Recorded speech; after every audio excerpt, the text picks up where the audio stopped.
Fuel prices are at an all-time high.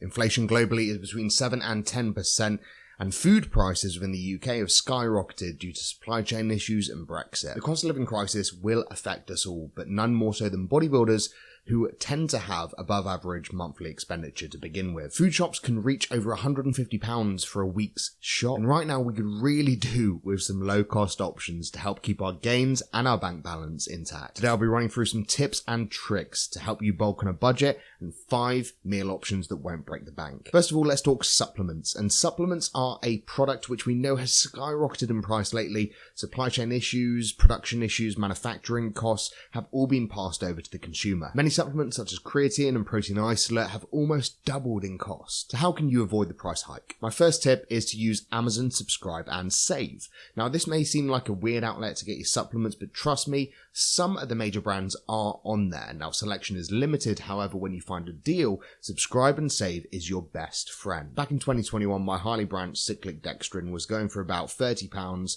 I managed to get a 20% off voucher, which brought it down to closer to £20. On top of that, you get a Subscribe and Save discount. So when you actually have, for example, a sale on a product, you can add the Subscribe and Save discount on top. That brought the product down to about £20 and saved me about a third on the product.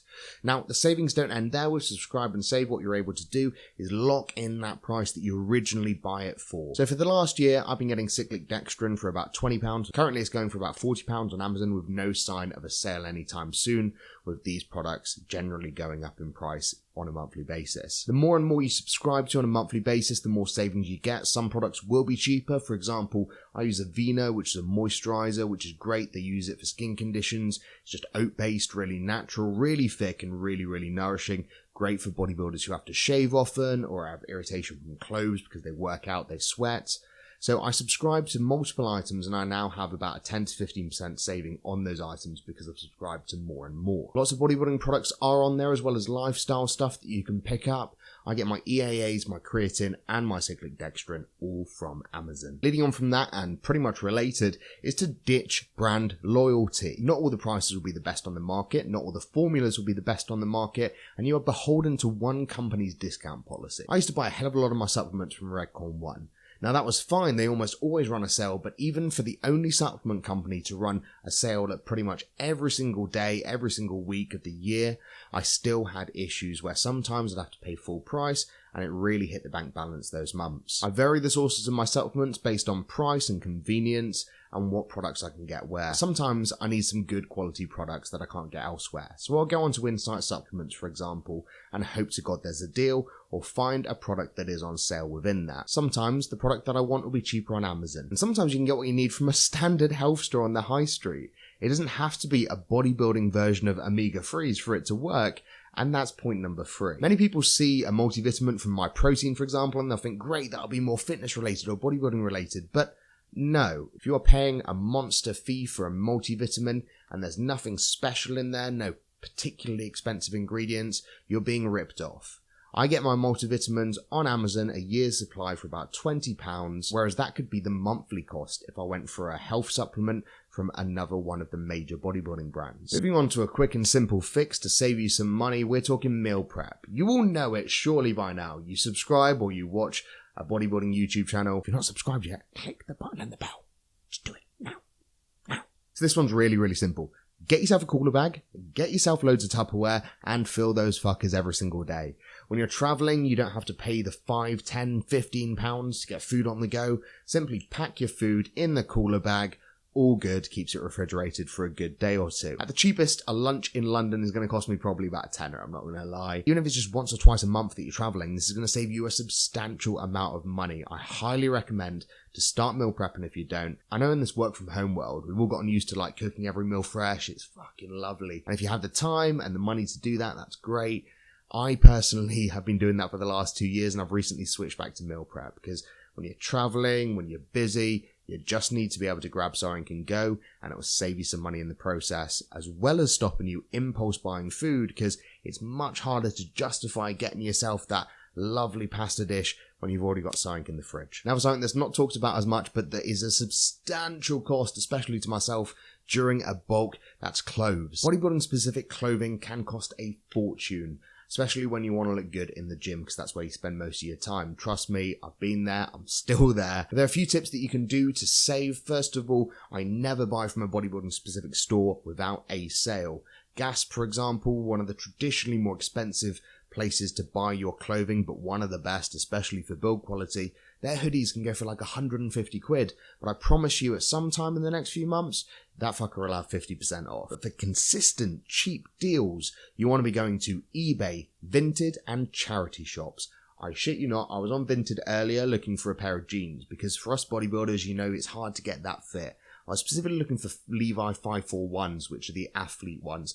Couldn't find any, but I thought, you know what, I like a pair of Levi's anyway. When I found myself a pair of Levi's for 25 quid, click that favourite button, and when you click the favourite button, do not buy it straight away, click the favourite button. I guarantee you, some of these items have been up for months. I got them to bring it down from 25 quid to a tenner without even sending a single message. Just click the favourite button, boom, offer in my inbox. Vinted is great for really, really good quality clothes. They have father-son stuff. I even found some Gasp vests. So they have lots and lots of products on there. You just have to check it regularly. You can buy them, wear them, grow out of them, buy more clothes on Vinted, sell back to Vinted. It's a cycle, it's just more sustainable and better for your bank balance. eBay is much the same, but not being clothing specific. The quality's a bit more dubious and there's a hell of a lot of fakes. If you need work clothes or jackets, charity shops are the way to go. Downstairs, I have got a Crombie jacket, which is the traditional mod jackets. They're actually a designer from London, which unfortunately went bust during the pandemic, but their jackets will last you a lifetime. They go for about £250. I picked one up for £60. Charity shops are the best places for those expensive clothing items, and especially for white work shirts, because during this pandemic, a lot of people got fat and a lot of people are giving their clothes away. It's much better to pay a tenner for a £40 shirt that's been worn once or twice than to pay a tenner for a £10 shirt. Trust me, there's a difference. Other than that, if you need high street, you want new, you're a bit pedantic like that, I see you want to look clean and fresh, you want to rip that tag off yourself, ASOS and Boohoo are great places to go. Sometimes they have end of season stuff, which is then on sale, and you can pick up French Connection stuff really cheap. You can pick up trainers quite cheap. Though I'm not a fan of fast fashion, some of this stuff is really good quality. The flannel shirts from Boohoo, for example, are my go-to on a day-to-day basis.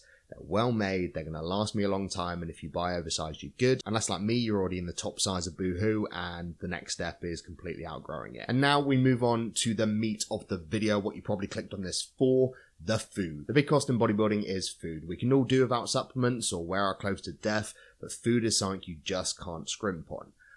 Or can you? First of all, let's talk about where you should do your food shop. Now, I'm not gonna lie, Aldi and Lidl will still reign absolutely supreme, but they do not always have the good quality items that you need for a bodybuilding shop. For example, I go to either Amazon or an Asian food market to pick up my sushi rice, because you quite simply cannot get it. And if you do, you're not really guaranteed it's going to be actual sushi grade rice. A lot of them are sort of risotto rices, for example. But there are some places that pretend to be cheaper that aren't. I mean, Muscle Food, for example, is maybe on the cusp of being cheaper, but honestly, I shop in Tesco's personally, and I haven't noticed any price jump from buying my meat from Tesco versus getting it separately on Muscle Food.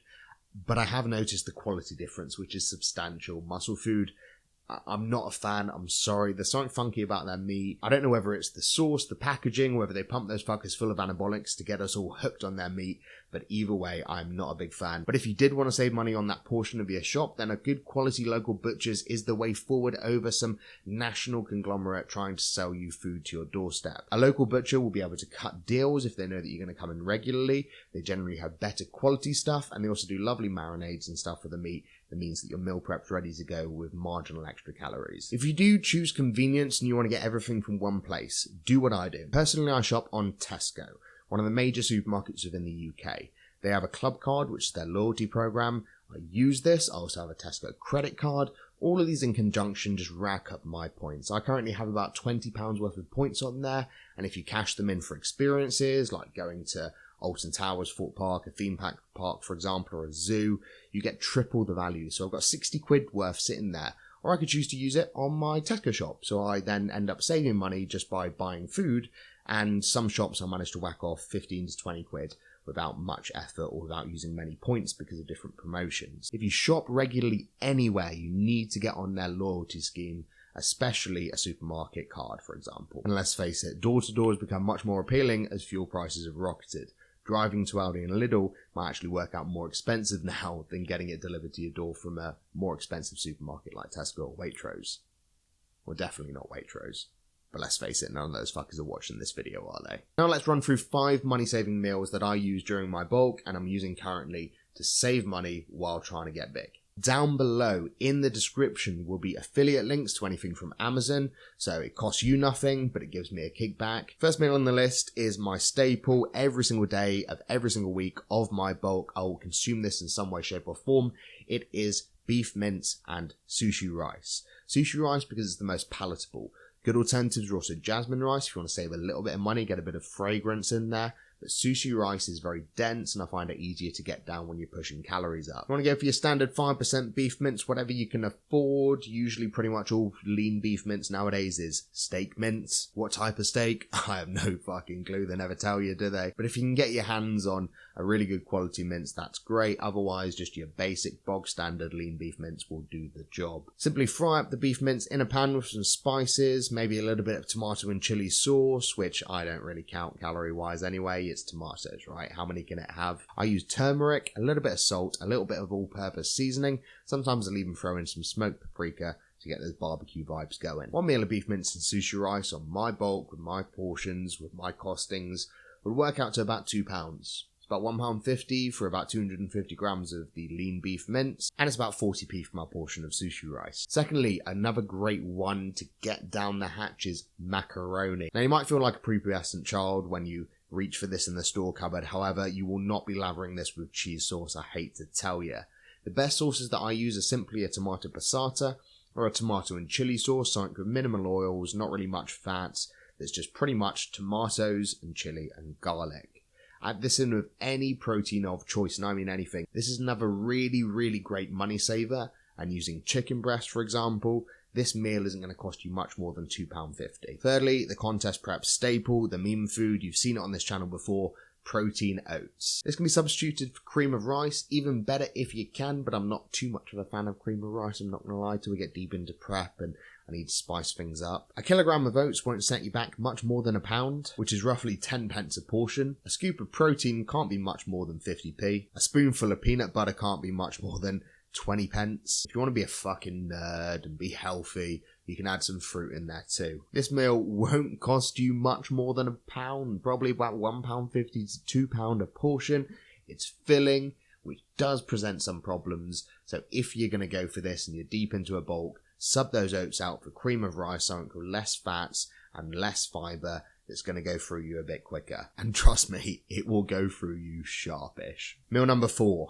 Another meal that I eat every single day of my bulk. It's a British staple. My people will be proud. It's the bacon and egg sandwich. This meal is flexible. It keeps bread in the diet. It's digestible to a certain degree. And it feels like a cheap meal. Whether you're using proper bacon or bacon medallions or proper eggs or egg whites. Either way, this is a great meal that can taste lovely no matter how clean or how dirty you want to make it. Throw some tomato ketchup on there, a lighter cheese slice or some light Philadelphia, and we're rolling. This will be a more expensive meal, but for a staple morning meal that makes you feel like a normal person, that tastes like a cheap meal, and that's macro friendly, you cannot go wrong with a bacon and egg sandwich. And the great thing about this is it's scalable. You can get that cheap sort of normal bacon, which to be honest isn't much different except for those nitrates, which they keep saying is bad, but I personally think, being above £200 is probably worse for you.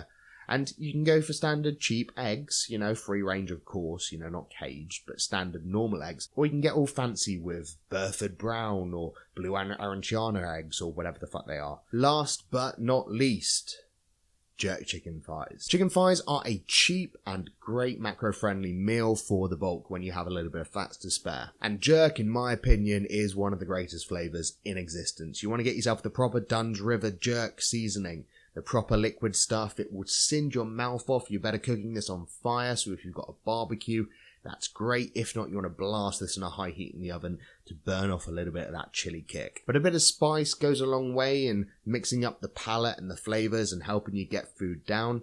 And jerk chicken and rice is a great way to have a very clean meal, but make it feel a little bit special, a little bit spicy, and a little bit different. And finally, the bonus round. If you love to snack and you want to save money, bagels and jam, fruit juices and flapjacks are your friend. As long as you're not as idiotic as Tristan Lee to run a keto bulk, these will be lifesavers. You can get relatively healthy versions of all of these foods. You can get different varieties, and they help you get those carbohydrates down. Are they ideal? No. They're slightly higher in sugar. They're not great. They might have some fats in them. However, when you're pushing calories on a bulk, they can help just between meals to bump that calorie total up and get closer to your macro goals, so you're not shoving down chicken and rice at midnight trying to get your last meal in. If you want to see these bulk meals prepared in the kitchen, you want cooking tips and tricks to make bodybuilding food taste normal and enjoyable and exciting, then let me know in the comment section below. You're going to have to ask for it if you want to see it. I'm going to go cook myself some jerk chicken. I'll see you in the next one.